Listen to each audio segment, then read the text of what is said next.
Bismillahirrahmanirrahim. Alhamdulillahilladzi amarana bil muhasabati wal muraqabah wa mujalasati ahli safwati wal musyahadah. Ashhadu an la ilaha illallah wahdahu la syarikalah wa ashhadu anna sayyidana Muhammadan abduhu wa rasuluhu ila kafatil ummah. Allahumma salli wa sallim wa barik ala sayyidina wa maulana Muhammadin nabiyyir rahmah wa ala alihi wa ashabihi wa dzurriyyatihi wa atba'ihi ila yaumil haqqah, amma ba'du.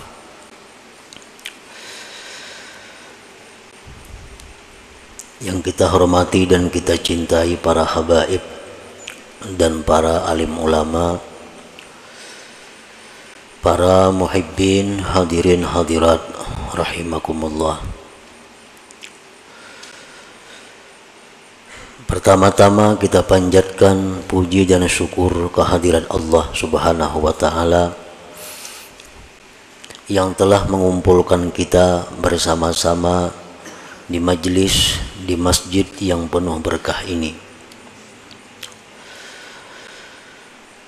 Dan salawat serta salam kita haturkan juga kepada junjungan kita Nabi besar Muhammad sallallahu alaihi wasallam dan kepada seluruh keluarga, para sahabat, zuriat dan pengikut beliau sampai hari akhir nanti.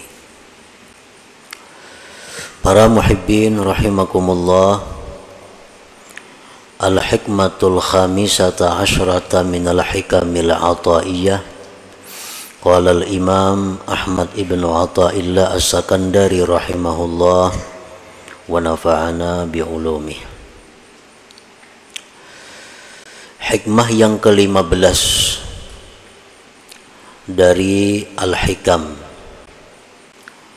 Berkata Al-Imam Ahmad bin Athaillah As-Sakandari rahimahullah wa nafa'ana bi'ulumih,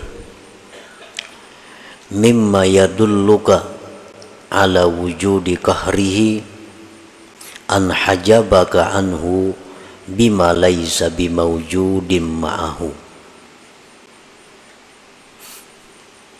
yang artinya setengah daripada sesuatu yang menunjukkan kepada engkau atas adanya sifat qahar Allah Subhanahu wa ta'ala, bahwa Allah dinding engkau daripadanya dengan sesuatu yang tidak ada beserta Allah Subhanahu wa ta'ala. Nah, itu adalah terjemah daripada hikmah yang ke-15 ini.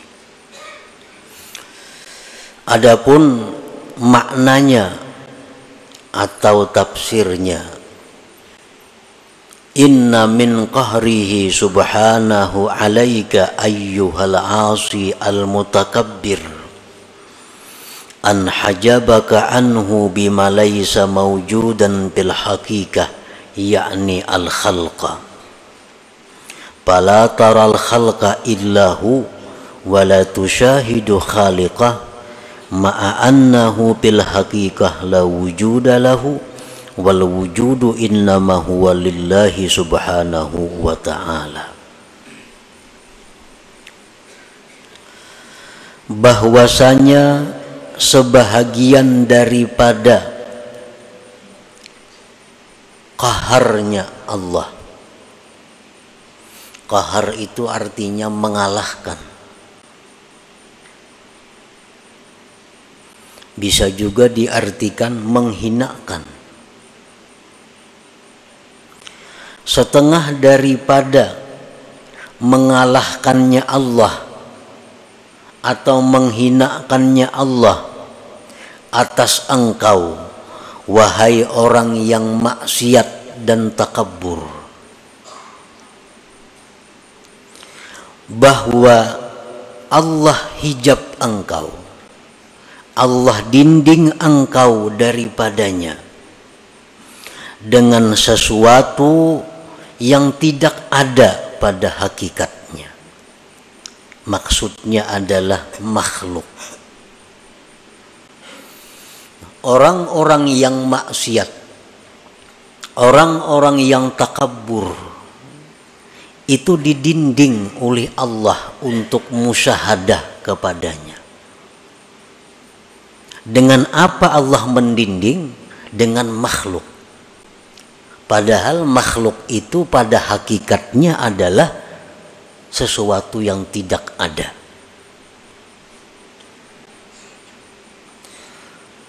Nah, orang yang maksiat, orang yang sombong, pala taral khalqa, maka engkau tidak melihat akan makhluk, wahai orang yang maksiat. Engkau tidak melihat makhluk itu, melainkan makhluk semata. Engkau tidak bisa memandang, engkau tidak bisa menyaksikan, wahai orang maksiat, akan penciptanya makhluk itu.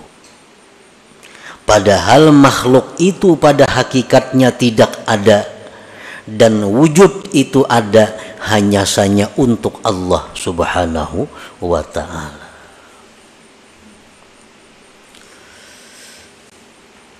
Nah, jadi orang-orang yang maksiat kepada Allah, orang-orang yang dirinya dipenuhi dengan dosa, siapapun mereka, mereka itu kada akan bisa musyahadah kepada Allah. Mereka itu kada akan bisa mengingat Allah dalam setiap apa yang dia lihat, dia dengar, dan sebagainya. Apabila dia melihat manusia, maka yang dilihatnya hanya sebatas itu manusia. Bila dia melihat harta, maka yang dilihatnya hanya harta. Apabila dia melihat musibah, bencana, yang dilihatnya hanya musibah dan bencana. Mereka itu tidak mampu menembuskan pandangan hatinya kepada yang mencipta semua itu, yaitu Allah Subhanahu wa ta'ala. Nah, inilah orang-orang yang dirinya dipenuhi dengan dosa dan kemaksiatan. Inilah diri-diri orang yang kotor di sisi Allah, sehingga Allah dinding dia untuk tidak bisa musyahadah kepada Allah Subhanahu wa ta'ala.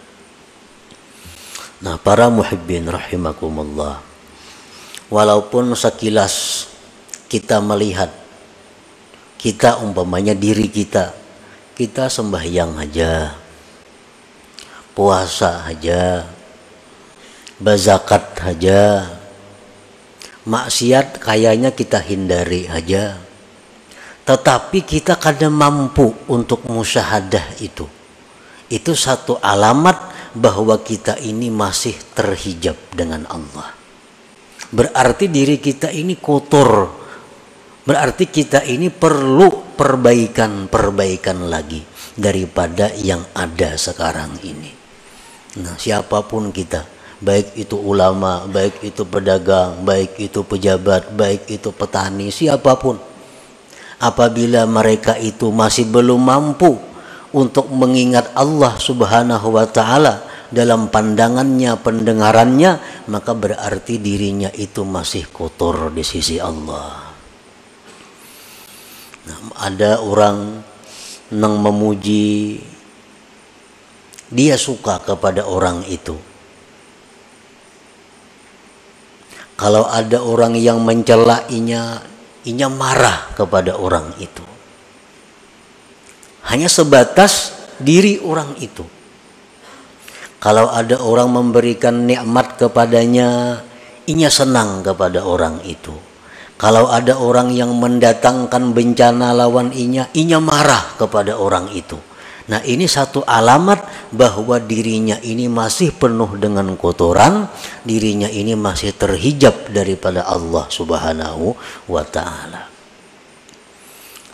Para muhibbin rahimakumullah, semestinya kalau orang-orang yang sudah mampu musyahadah itu, kalau dia menerima pujian. Orang yang memuji dia itu dianggapnya hanya sebagai perantara.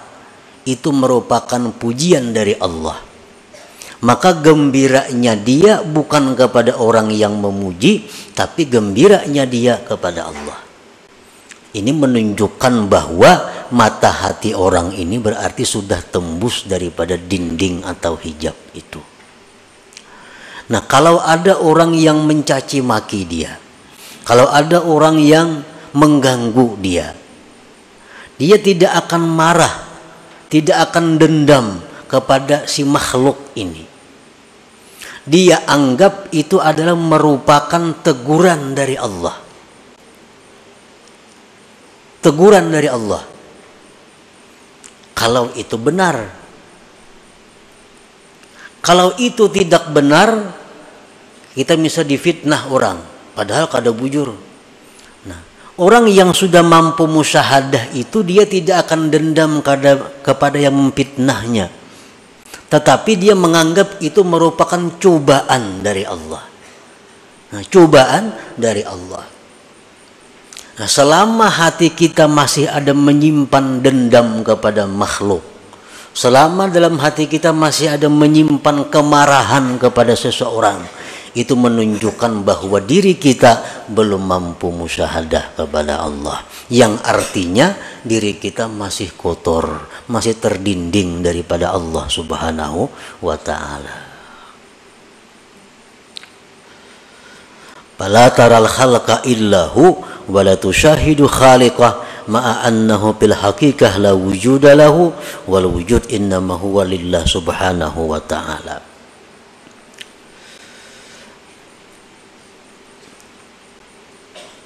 Fallahul wahidul qahhar yaj'alu ma la syai'a hijaban bainaka wa bainah.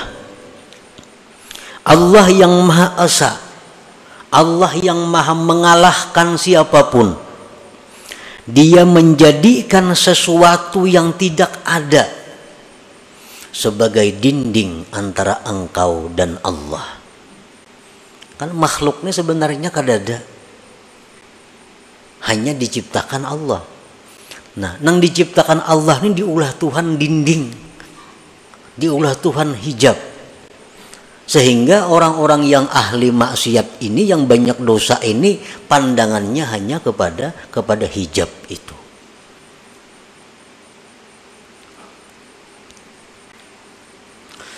Fala tafhamul aqwan illahi wala tubsiruha illahi wala tasma'uha illahi. Maka engkau wahai orang yang maksiat, wahai orang yang banyak dosa, engkau tidak akan paham ini alam semesta, melainkan hanya sebatas alam semesta. Engkau tidak mendengar akan apapun yang di alam ini, hanya sebatas mendengar, melihat. Wala tubsiruha illahi, dan engkau tidak melihat itu alam, melainkan hanya sekedar melihat itu alam. Wala tasma'uha illahi, dan engkau tidak mendengar itu alam semesta, melainkan alam semesta itu. Mendengar suara nang merdu, mendengar suara burung, mendengar suara manusia, suara itu orang bang nang didengarnya. Mata hatinya kada bisa menyampaikan bahwa suara seseorang nang indah itu, sesuara makhluk yang indah itu merupakan keindahan daripada Allah Subhanahu wa ta'ala. Wa huwal ma'ni biqaulihi ta'ala, itulah yang dimaksud dengan firman Tuhan, walaqad zara'na li jahannama katsiran minal jinni wal ins lahum qulubun la yafqahuna biha wa lahum a'yunun la yubsiruna biha wa lahum adhanun la yasma'una biha ulaika kal an'am bal hum adall. Al-A'raf 179. Sungguh kami jadikan neraka jahanam itu kebanyakan daripada jin dan manusia. Mereka itu mempunyai hati, tapi mereka tidak mengerti dengannya. Mereka punya mata, tapi tidak melihat dengannya. Mereka punya telinga, tapi kadang mendengar dengannya. Mereka itu seperti binatang, bahkan lebih sesat daripada binatang. Nah, ini artinya kalau kita hanya sebatas kepada makhluk. Ada orang memberi kita sesuatu, hadiah, memberi kita apa, kita suka lawan orang itu, kita puji orang-orang itu habis-habisan, kita sembah orang itu, kita takutan kalau diputusnya hubungan. Ini karena pandangan kita bahwa si fulan ini yang memberi kita. Adanya berbuat maksiat kita kadang-kadang menegur, karena kata diberinya lagi aku. Nah, kenapa? Karena kita memandang bahwa yang memberi ini adalah inya. Disitulah timbulnya mudahana.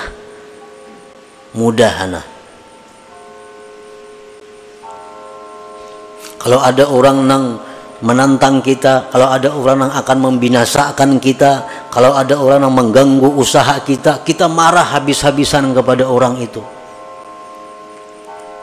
Kada sampai hatinya bahwa sesuatu itu adalah dari Allah Subhanahu wa ta'ala. Nah, akibat apa? Akibat banyak mempunyai dosa tadi, sehingga didinding oleh Allah.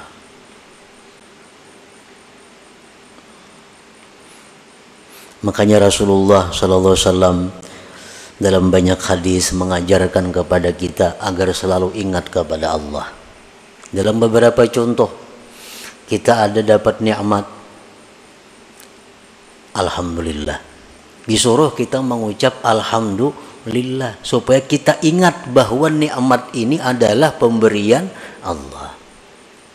Kita dapat musibah, disuruh kita mengucap innalillah wa inna ilaihi raji'un. Melihat sesuatu yang menakjubkan, subhanallah, maha suci Allah. Melihat ini bacaannya. Nah, itu pelajaran untuk musyahadah sebenarnya, agar kita bisa ingat kepada Allah dalam apa yang kita lihat dan kita dengar ini. Al-ma'asi kulluha sababun lihadzal hijab walakinnal kibra wal isti'zaza aqwa sababih. Maksiat itu seluruhnya merupakan sebab ini terdinding kita. Kenapa kita lupa Allah? Kenapa kita banyak kada ingat lawan Allah? Sebabnya kebanyakan maksiat. Tetapi yang namanya kesombongan, yang namanya merasa mulia, itu paling kuat sebab. Maksiat ini semuaan menjadikan dinding di hati kita untuk ingat kepada Allah. Tapi kalau maksiat itu bentuknya kesombongan, maksiat itu bentuknya merasa mulia, itu lebih tebal dindingnya.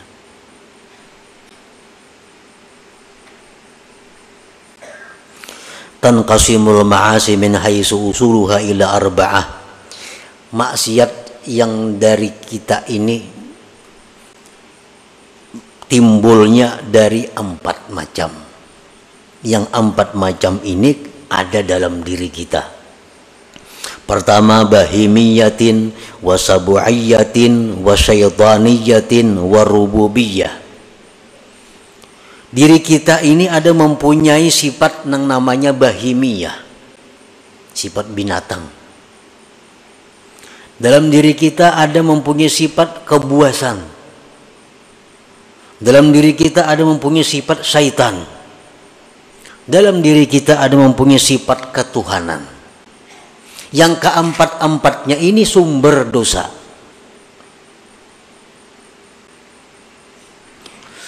Palbahimiyah, kalau sifat kebinatangan itu yang menonjol dari diri kita, dosa yang kita lakukan apa?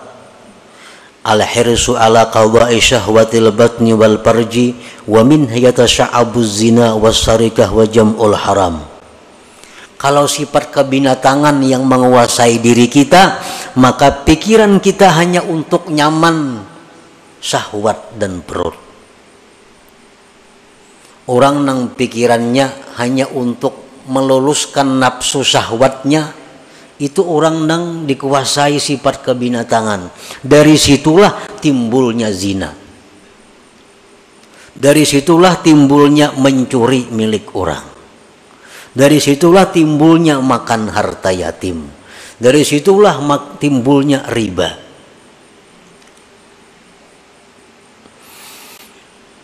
Yang kedua sabu'iyah, kebuasan.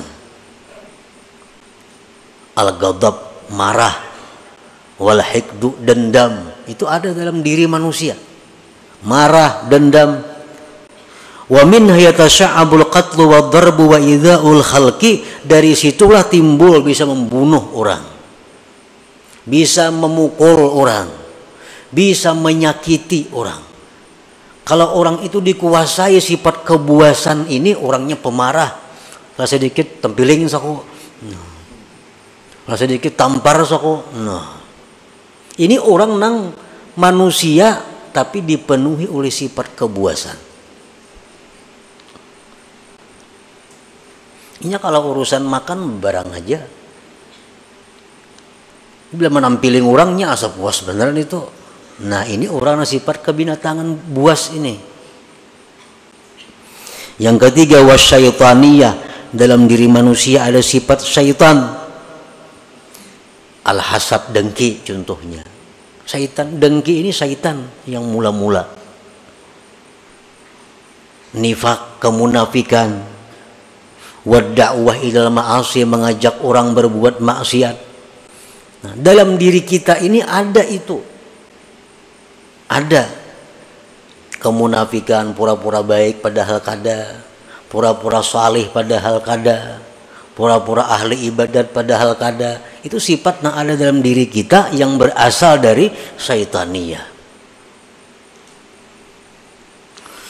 Warrububiyah, yang keempat sifat rububiyah ini at-tashbih bi awsafir Rabb subhanah, ini hendak menyerupai Tuhan. Nah, kadang-kadang dalam diri kita ini ada timbul sifat rububiyah, hendak jadi Tuhan.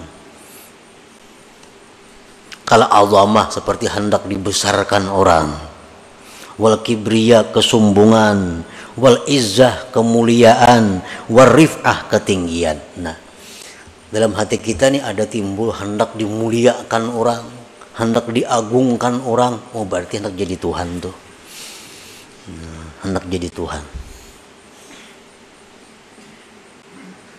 Nah, empat sifat itu sumber segala kemaksiatan yang menyebabkan kita selalu lupa dengan Allah. Jangankan dalam kita berdagang, jangankan dalam kita berusaha, dalam sembahyang aja kita kada ingat lawan Tuhan. Dalam sembahyang nang nyata-nyata sembahyang dihadapi, hati ya tuh kada ka Tuhan, apalagi di toko, apalagi di sedang berusaha. Itu alamat bahwa kita ini tebal dindingnya dengan Allah Subhanahu wa taala. Membaca Quran, Quran di tangan, mata ke Quran, ya tuh hati ke lain juga. Apalagi surat kabar di tangan maginnya nang nyata-nyata Quran di tangan, ya tuh hati kada mau ke Quran. Nah, sebabnya apa? Kebanyakan maksiat tadi. Apalagi maksiatnya itu berupa kesombongan, karena itu sifat ketuhanan yang diambilnya. Qala Allah Ta'ala sa'asrifu an ayati alladhina yatakabbarun fil ardi bighairil haq. Allah Subhanahu wa Ta'ala menjelaskan, ujar Tuhan, aku palingkan ayatku terhadap orang-orang yang sombong di muka bumi dengan tiada benar. Nah, kalau kita sombong, kayak apa aja kada mau ingat kepada Allah. Kenapa? Inya hendak jadi Allah juga. Sombong sifat Allah, besar sifat Allah. Inya hendak besar, hendak jadi Allah, kadanya mau ingat lawan Allah. Nah, selagi aku palingkan, ujar Tuhan, dari ayatku orang-orang yang sombong di muka bumi dengan tiada benar. Nah, para muhibbin rahimakumullah, al-hasilu man syahida af'alal khalqi dunallah ta'ala lam yu'adda min ashabil yamin wa lam yakhruj anil muba'adin. Kalau kita hanya bisa memandang perbuatan makhluk, ada yang memberi kita pulan nang beri, Ada yang menyakiti kita, pulan nang menyakiti. Ada yang memuji kita, pulan nang memuji kita. Ada yang mencela, pulan nang mencela kita. Ingat situ aja, kada ingat lawan Allah.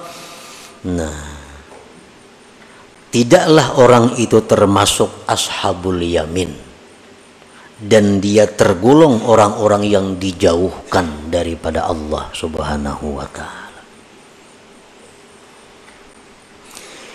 Wa man syahida an la fi'la lahum dunallahi ta'ala fahuwa ma'dudun minal mu'minin wa qad naja wa hasala lahul aman wa yadkhulu min jumlati ibadir rahman. Siapa yang menyaksikan bahwa tidak ada perbuatan melainkan perbuatan Allah. Ada orang yang memuji dirinya, di hatinya ingat bahwa itu adalah pujian Allah kepadaku. Ada orang yang mencelainya, hatinya ingat itu adalah teguran Allah kepadaku. Nah, selalu kepada Allah kembalinya. Kalau kita demikian, maka kita dibilang termasuk orang yang beriman. Sungguh dia selamat dan hasil baginya aman, dan dia masuk dalam golongan ibadir rahman, hamba-hamba Allah yang pengasih lagi penyayang. Nah, para muhibbin rahimakumullah, jadi intinya adalah untuk mendapatkan musyahadah kepada Allah. Yang musyahadah ini adalah merupakan inti daripada ma'rifat. Jalannya antara lain adalah membersihkan diri daripada dosa. Nah, jadi kalau untuk urusan musyahadah ini adalah urusan pemberian Allah. Urusan pemberian Allah. Kadakawa didapat dengan ilmu pengetahuan.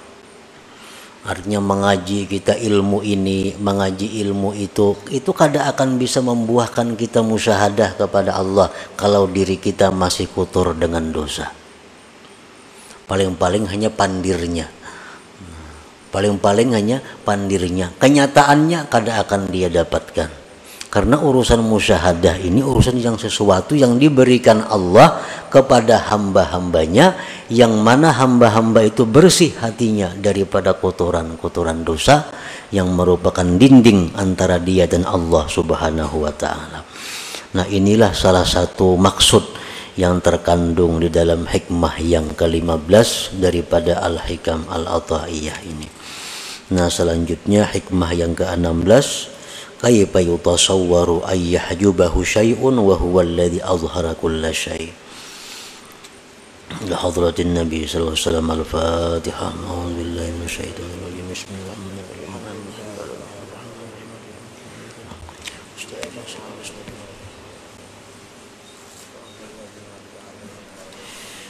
Ya Allah biha, ya Allah biha, ya Allah bihusnil khatimah. Ya Allah biha, ya Allah biha, ya Allah bihusnil khatimah. Ya Allah biha, ya Allah biha, ya Allah bihusnil khatimah. فيا أيها الرجل منه شفاعة صلوا عليه وسلموا تسليما. اللهم صل وسلم